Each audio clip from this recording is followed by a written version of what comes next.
Hello বন্ধুরা, সবাইকে শুভেচ্ছা। আশা করছি সকলেই ভালো আছো, সুস্থ আছো। তোমরা যারা ইউটিউবার, সকলের জন্য গুরুত্বপূর্ণ এই ইনফরমেশন যুক্ত ভিডিওটি নিয়ে চলে আসলাম। তোমরা তোমাদের ইউটিউব চ্যানেলে একের পর এক ভিডিও আপলোড করে চলেছো মনিটাইজ পাওয়ার জন্য, টাকা ইনকাম করার জন্য। অনেক বন্ধুরাই কিন্তু তাদের চ্যানেলে 100 বা 200 ভিডিও আপলোড করে ফেলেছো। হাতে গোনা মাত্র কয়েকটা ভিডিওতে তোমরা ভিউজ পেয়েছো, আর বাদবাকি ভিডিওতে কোনো ভিউজই আসছে না। অনেকদিন আগে যে সকল ভিডিও আপলোড করেছো, ওই সকল ভিডিওর মধ্যে যে সকল ভিডিওগুলোতে ভিউজই আসছে না, জিরো ভিউজ সমস্যা, ভিডিও ফ্রিজ হয়ে গেছে, সেই সকল ভিডিওগুলোতে আবারও কিভাবে ভিউজ আসবে সেটাই দেখতে চলেছো এই ভিডিওতে। যেহেতু এই ভিডিওটি তোমাদের জন্য অত্যন্ত গুরুত্বপূর্ণ, তাই চলো কাটছাট না করে সম্পূর্ণ ভিডিওটি একটু মনোযোগ দিয়েই দেখে নেওয়া যাক। এখন থেকে নতুন ইউটিউবার সবাই কিন্তু আনন্দে থাকবে, আর মুখে মুস্কি হাসিও থাকবে। চ্যানেলের ভিডিওতে বেশি বেশি ভিউজ আনার জন্য ওয়াইটি স্টুডিও থেকে যে সকল সেটিংসগুলো করতে হবে, যে সকল কাজগুলো করতে হবে, সেগুলোই চলো এবার আমরা মনোযোগ দিয়েই দেখে নেই। তাই আমরা ওয়াইটি স্টুডিওতে টাচ করে দিলাম। এই যে দেখছো আমার স্ক্রিনে ওয়াইটি স্টুডিও, এই ওয়াইটি স্টুডিওতে টাচ করে দিলাম। যখন ওয়াইটি স্টুডিওতে টাচ করে দিলাম তখন কিন্তু ওয়াইটি স্টুডিও এইভাবে ওপেন হয়ে গেল। একদম নিচে দেখো 5টি অপশান, মাঝখানে অ্যানালাইটিক্সে আমি টাচ করে দিলাম।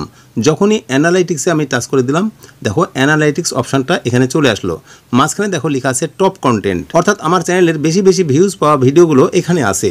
টপ কন্টেন্টে আমি টাচ করে দিলাম। যখন আমি টপ কন্টেন্টে টাচ করে দিলাম, এখানে দেখো যত ভিডিও আমি আপলোড করছি তার মধ্যে উপরের দিকে যেগুলো আছে সেগুলো কিন্তু এখানে দেখা যাচ্ছে। এটা কিন্তু 28 দিনের, আমি 90 দিনে টাচ করে দিলাম। এই যে দেখো এটি 90 দিনের। তারপর দেখো আমি 365 দিনের, অর্থাৎ এই ভিডিওগুলো এক বছরে এত ভিউজ পেয়েছে। দেখতে পাচ্ছ, একটি 53,000, একটি 14,000, একটি 11,000, একটি 7,000, 2,000, 2,000, 2,000, 1,000, 1,000 এবং 914 ভিউজ। তো বন্ধুরা, যেহেতু আমার চ্যানেলটাও কিন্তু প্রায় এক বছরের একটু বেশি হয়ে গেল, চ্যানেলটা এইমাত্র মনিটাইজ হয়েছে, এবং এই চ্যানেলে এক বছরে যে টপ কন্টেন্টগুলো দেখতে পাচ্ছ এগুলোই হচ্ছে সেগুলো। এখানে তোমরা আরও দেখতে পাচ্ছ কিছু কিছু ভিডিওতে অনেক ভিউজ হয়েছে, এবং কিছু কিছু ভিডিওতে ভিউজই হয়নি, খুবই কম, এবং আরও কিছু ভিডিও আছে যেগুলোতে ভিউজ আরও কম। প্রত্যেকটা ভিডিওতে কিন্তু সমান ভিউজ আসে না, কোনো কোনো ভিডিওতে বেশি বেশি ভিউজ আসে, কোনো কোনো ভিডিওতে কম কম ভিউজ আসে। এখন প্রশ্ন হচ্ছে যে যেগুলো একেবারেই কম কম ভিউজ আসছে সেগুলো কেন কম কম ভিউজ আসছে, সেই সকল ভিডিওগুলোকে আমি কিভাবে র্যাঙ্কিংয়ে আনবো, অর্থাৎ বেশি বেশি ভিউজ পাওয়ার জন্য আমি কি কাজ করব।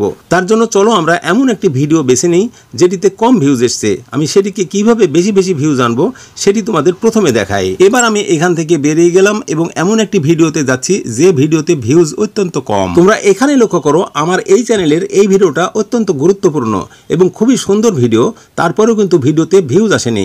কেন ভিউজ আসেনি? এই ভিডিওটার থাম্বনেল অত পরিচ্ছন্ন নয়, দর্শকরা আকর্ষিত হয়নি, অর্থাৎ দর্শকদের পছন্দ হয়নি। তারপরেও যে টাইটেল দেখছো, এই টাইটেলটা এলোমেলো টাইটেল। এমন টাইটেল দেখলে দর্শকরা পছন্দ করে না। তোমাকে স্পষ্টভাবে সুন্দর কথায় ছোট করে টাইটেল দিতে হবে। ভিডিওটি ছিল ফেসবুক মেসেঞ্জার ব্লক আনব্লক নিয়ে, কিভাবে তোমরা ব্লক করবা আবার কিভাবে আনব্লক করবা যে কোনো বন্ধুকে। এত সুন্দর গুরুত্বপূর্ণ ভিডিওটি মানুষ দেখেনি, মাত্র 31টা ভিউজ হয়েছে। এখন প্রশ্ন হচ্ছে এই 31টা ভিউজকে আমি কিভাবে বাড়িয়ে নিব। আমার এই ভিডিওতেই ভিউজ আসতেই থাকবে এবং দ্রুত গতিতে এই ভিডিওটি ভাইরাল হতেও পারে। তো এই কাজটি করতে হলে আমাকে এই থাম্বনেল চেঞ্জ করতে হবে এবং টাইটেল পরিবর্তন করতে হবে। আমাকে দর্শকদের মনের মতো থাম্বনেল দিতে হবে যেন দেখা মাত্রই ক্লিক করে। আর নিচে যে টাইটেল দেখতে পাচ্ছ এটাকেও পরিবর্তন করে আকর্ষণীয় টাইটেল করতে হবে। তার জন্য আমরা এডিট অপশনে টাচ দিয়ে দেব। এই যে উপরে এডিট অপশনে টাচ দিয়ে দেব। যখনই এডিট অপশনে টাচ দিয়ে দেব তখন কিন্তু এটি এডিট করার জন্য এইভাবে ওপেন হবে।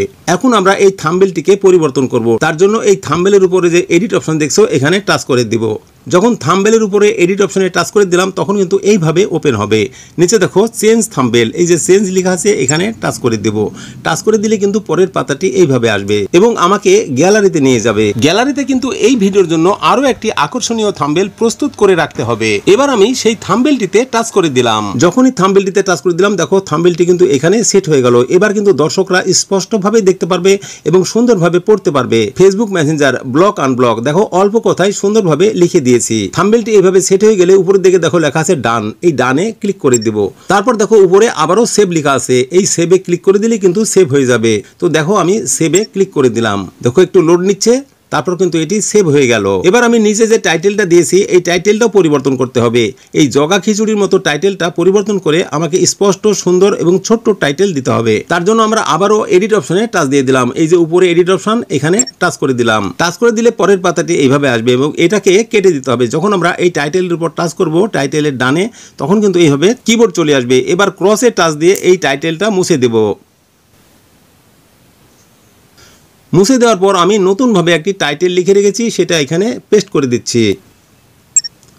দেখো সুন্দরভাবে ছোট্ট করে একটা টাইটেল দিয়ে দিলাম। এখানে এমন একটি টাইটেল দিলাম যেন দর্শকরা খুব সহজেই বুঝতে পারে এবং টাইটেলটা পড়ে এই ভিডিওতে ক্লিক করতে পারে। যেহেতু এই ভিডিওটা দর্শকদের কাছে অত্যন্ত গুরুত্বপূর্ণ, তাই এই ভিডিওটা এবার দেখবেই দেখবে। দেখো এখানে আমি লিখে দিয়েছি ফেসবুক এবং মেসেঞ্জারের বন্ধুকে কিভাবে ব্লক করবেন, আবারও আনব্লক করবেন। এবার উপরে দেখো সেভ লেখা আছে, এই সেভে ক্লিক করে দিলেই কিন্তু আমার টাইটেল সেভ হয়ে যাবে। এবার দেখো সুন্দরভাবে টাইটেল এবং থাম্বনেল সেট হয়ে গেছে। আমার কাজ সম্পূর্ণ শেষ। এখন আমাকে আরো একটি কাজ করতে হবে। ইউটিউব যেহেতু এই ভিডিওটার ইমপ্রেশন বন্ধ করে দিয়েছে, তাই ফ্রিজ হয়ে গেছে, আর ভিউজ আসছে না। ইউটিউব যেন আবারও এই ভিডিওতে ইমপ্রেশন চালু করে দেয়, তার জন্য বিশেষ একটি কাজ আমাকেই করতে হবে। যেটা করতে হবে তোমার মোবাইল দিয়ে কিন্তু এটি হবে না, অন্য কোনো বন্ধুর ডিভাইস বা মোবাইল প্রয়োজন পড়বে। তুমি যে নেট ব্যবহার করছো সে নেট হলে হবে না, অন্য নেট তাকে ব্যবহার করতে হবে অথবা অন্য ওয়াইফাই ব্যবহার করতে হবে। আর সেই মোবাইল দিয়ে তোমাকে এই ভিডিওটি প্লে করতে হবে। এই ভিডিওটি অর্ধেকের বেশি অথবা সম্পূর্ণ তোমাকে দেখতে হবে। তারপর একটি লাইক দিয়ে সুন্দর করে কমেন্ট করবা আর প্রিয় বন্ধুকে শেয়ার করে দিবা। আর এমনিভাবে অন্যের আরো দু একটি মোবাইল দিয়ে একই কাজ করবা। তারপর থেকে কেবল তোমার এই ভিডিওতে ইমপ্রেশন আসা শুরু হলো এবং ভিউজ বাড়তেই থাকবে, বাড়তেই থাকবে। শেষ পর্যন্ত এমনকি এই ভিডিওটাই ভাইরাল হয়ে যেতে পারে। ঠিক এমনি ভাবেই তোমার চ্যানেলের ডেড ভিডিওগুলোকে প্রাণ ফিরিয়ে দিতে পারো। এবার তোমরা বুঝতে পেরেছো পুরাতন ভিডিওগুলোকে কিভাবে ইমপ্রেশন আনবা এবং ভিউজের সংখ্যা বাড়িয়ে নিবা। তোমার এই একটি ভিডিওতেই চ্যানেল মনিটাইজ হতে পারে এবং তোমার চ্যানেলটাতে টাকা ইনকামের পথ প্রশস্ত হতে পারে। তো বন্ধুরা, ভিডিওটি এ পর্যন্তই। সম্পূর্ণ দেখার জন্য অনেক শুভেচ্ছা।